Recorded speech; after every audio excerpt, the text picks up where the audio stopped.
Assalamu alaikum students. How are you all? Hope you are doing well and staying at home.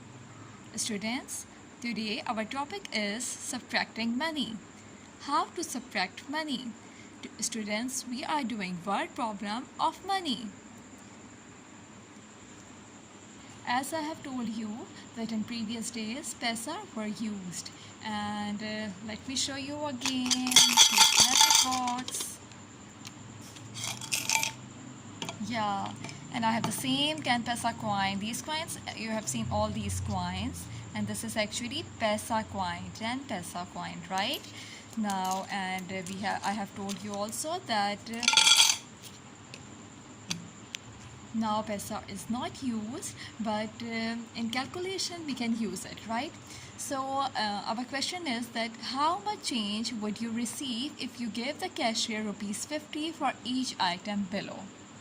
For example, okay, so have you seen that each item means every item. For every item you have given 50 rupees. For water bottle you have given 50 rupees.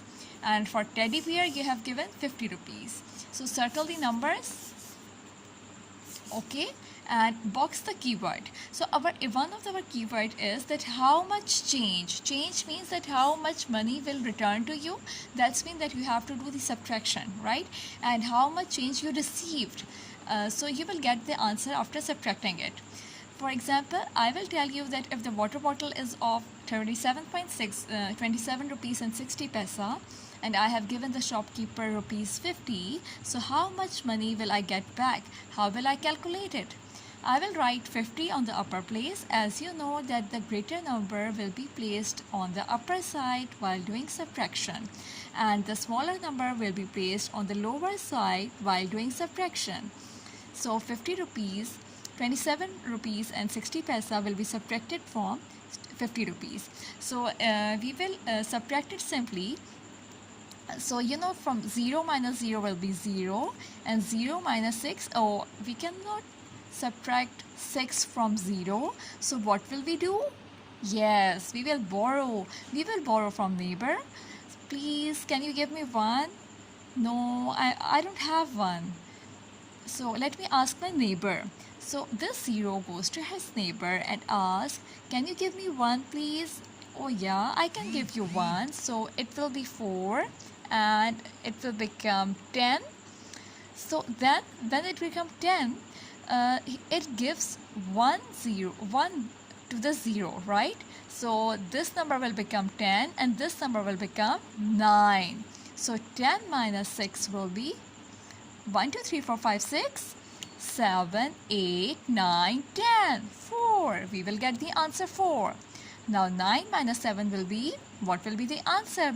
1, 2, 3, 4, 5, 6, 7, 8, 9, 2. What I am doing, that at the lower number I will count till this number, and then I open my finger till the above number. So the number of my fingers I will write over there. So 1, 2, 3, 4, 5, 6, 7, 8, 9. So there will be 2. I have written 2. Now 4 minus 2. As it is 4, you know that it becomes 4 as it gives 1 to this 0. So 4 minus 2 will be 2. And how will you calculate? 1, 2, 3, 4, 2. So 2 will be there. So 22 rupees and 40 paisa will be received by us, right? Now next, the teddy bear was 38 rupees and 80 paisa. So, and I have given the cashier 50 rupees. So how will I get, how much money will I get back, or how much change will I receive? So what will I do? We will do subtraction. When the word change comes, you have to do subtraction, right? But you have to evaluate also, but sometimes the situation gets different and sometimes it's a two-step problem. So you have to evaluate also. The change I received after buying teddy bear is, I will calculate from there in the same way. 0 minus 0 will be 0. 0 minus 8, it cannot be. We cannot subtract 8 from 0. So I will borrow from 5, not from 0. But 0 has no number. So 0 goes to this 5 and ask for one number. 5 becomes 4 and it becomes 10. Then this 10 gives one number to the 0 and it becomes 10. And now this 10 becomes 9. So 10 minus 8 will be 2, 9 minus 8 will be 1, and 4 minus 3 will be 1. So 11 rupees and 20 paisa will be remaining. Girls, students, I hope that you have understand. If you are having any query, you can ask me. Stay home, stay safe.